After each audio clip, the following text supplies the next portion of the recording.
Hey everyone, this is Chris. Welcome back to the channel. So just want to have a chat with you guys about Twitter, advertising, and also business, because I've been getting a lot of comments about this, and I think there's a lot of things that are worth addressing.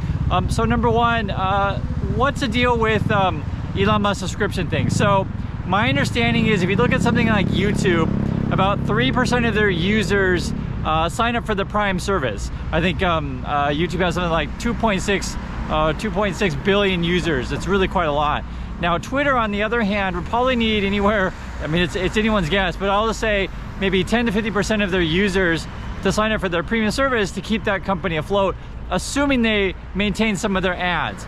If they lose a lot of their ads, they're probably going to need much more than that, maybe close to like a 25% of their users sign up. So that is a tough conversion. And so this is where advertising becomes really important to Twitter. My understanding is that Twitter, like 90% of their revenue comes from advertising. Now, I mentioned to you guys before that Twitter needs advertisers, right? And many of these are pulling out mostly because of uncertainty. And some people say, well, Chris, I don't understand, why would reinstating Trump create uncertainty? Well, there's a couple things. It's not just about Trump, it's about Twitter as a whole. So the one thing is that people were nervous that Twitter was insolvent, mostly because Elon tweeted out, I think it was a couple weeks ago, like they're losing like $4 million a day kind of situation. And basically, yes, they're in trouble, and yes, they probably need to fire people. That's just the reality. So because someone said, hey Chris, you make it sound like firing people is really, really bad. Elon's not a bad person, he has to save the company. Yes, I don't disagree with you, right?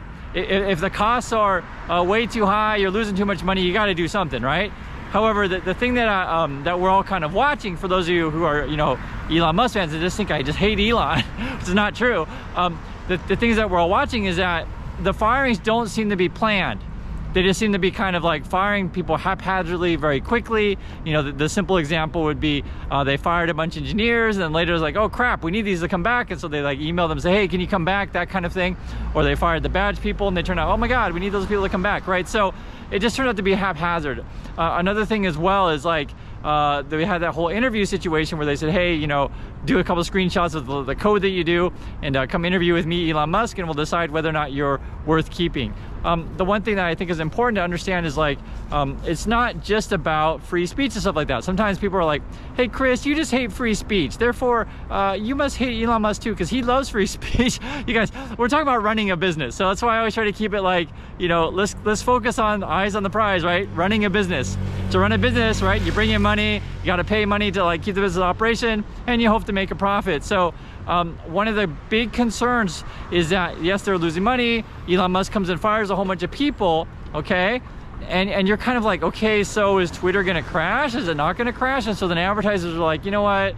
I'm not so thrilled about putting my money in a platform that might have like problems with whether or not they're going to retain users, whether or not they're going to have uptime, are their servers even going to work, right? You want to put your money in advertising a platform that you think is going to work. Now, on the positive side, Elon keeps tweeting out that Twitter users are at high levels, like record levels. So that's certainly true, because we're all watching the drama. So in that regard, yes, Elon's getting lots of free press. For me, everyone in the media, those kind of things, you can say, oh my God, he's a genius. Because someone pointed out that Elon Musk is like Trump, where you just like, we tune in to watch the drama. Sure, I totally agree with that, guys. But still, you got to turn a profit. And Elon was basically begging everyone, hey guys, give me $8 a month. And then when they first tried to do the $8 a month thing, you remember, people were getting the blue check marks and making like fake accounts. So like, for example, someone made a fake Pepsi account and they kept tweeting out like Coke is better, right? Or someone made a fake LeBron James account and is like, hey guys, I need to be traded from LA, right? So they had to like suspend the blue check mark thing. So those kind of things of evidence, right? Things that are real, show that the management really didn't plan things out very well. Because sometimes, I don't know, people get so caught up on the whole free speech thing, and I'm trying to keep you focused on like, learn from the management mistakes that they're doing over there, because they're clearly mistakes and things are clearly haphazard. Another one that's just really important is like, 75% of the employees are gone now. They're down left to say 25%, and many of the employees that are still there, they couldn't leave. Why? Because their visas are tied to their work. That's a real important thing. So going back to the advertising though, another thing that's really uncertain and why our advertisers are sort of nervous. A couple of the big advertising groups, one was like Omicron, and they essentially told all their clients to say, hey, we're gonna advise you not to advertise on Twitter because there's too much uncertainty. Then also too, Twitter's two main executives, it was the advertising executive and then the partnership executive, have both left the company. And so like, if you're an advertiser, say Omnicron Group, and you're managing all these accounts, and you don't even know who to call at Twitter because there's no one even there to even take your call, right? So it's like, you're worried about the server, you're worried about like, who am I working with anymore? And for those of you guys who understand business, right, it's all about relationships. Be it, let's say, for example, you work in auto repair and you need to order parts for your car, you'll know which suppliers that you trust. Like, you know which ones you call on the phone, they give you a good price, they give you a good delivery time, these kind of things. And so when like the executive of the ad department and executive of the partnership department are gone, the companies and also the Omnicron Group are like, well, I don't even know who we're working with anymore, right? There's a big thing coming up with Twitter as well, which is, I hope you guys actually, you can pause the video, but I'll ask you guys this question. What do you think is the biggest ad revenue day for Twitter? It's a big day for Twitter. Which is the biggest ad revenue day for Twitter? Just say it out loud if you think you know which day it is, and I'll give you a hint. It's actually sports related, and I think you guys probably figure out right now. So it's the Super Bowl. So if Twitter doesn't have their advertisers in place by the time of the Super Bowl, they're gonna have a really bad year this coming year because they're gonna miss out on a huge portion of their ads. Here's the other thing that's really important as well to understand about the advertising and Twitter is that, in fact, you know, many of the advertisers want to leave Twitter and just head over to TikTok, maybe YouTube. You guys are on YouTube, maybe Google, not Google, sorry, Facebook Meta, or just any other platform, or cut out advertising entirely. No, I don't mean like entirely, but just really cut it down, because going to recession, advertising budgets are the first things that are to go. The other thing to think about as well is, this is actually really interesting. Over at Tesla, people always like to brag about Tesla. Elon Musk brags about Tesla all the time, and I'm sure you guys know, Tesla doesn't do really advertising. And that's something that's been, they're like, you know what, we're not gonna spend money in ads, we're just gonna build really good products. And I think that's always been a really interesting philosophy, but that just shows you that like, Elon Musk doesn't really have experience in this sort of field. And you guys may or may not know, I was professor at Hanyang University. I taught at the #1 advertising department in the country, and it is one of the things that we talk about all of the time is like, how to maintain brands and partnerships to get your message out there.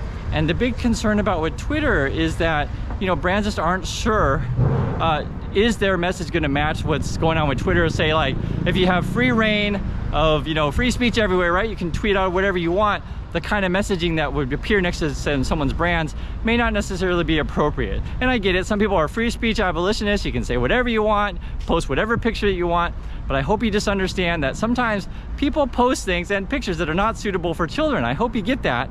And if you're like, say for example, like, you know, we'll just say you're a Disney or Nickelodeon, you don't necessarily want your ads appearing next to said tweets. So that's something they're gonna have to figure out at Twitter. There's a lot of issues we can talk about with the whole free speech issue and things like that.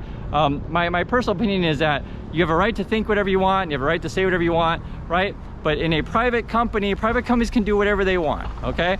You don't have a right to have an account at Twitter. It's not like a human right. And the government's not blocking you to say whatever you want, but a company, they can do whatever they want. It's different, you know? I know, I don't want to get in that discussion because I know people already have their mind made up and don't even know what I'm talking about anyway, so that's whatever. I want to keep it focused on the whole management issue of sort of like what's going on with Twitter. And so again, they're concerned about who are your partners over at Twitter in terms of the ad execs, and also in terms of what's going on with these servers. Are they even working at all? So anyway, hopefully this is useful, helpful for you. I'd like to hear your thoughts, tips, and comments. Donald Trump is back on the platform, and it's going to be a real fun to watch this thing. So thanks again, everyone.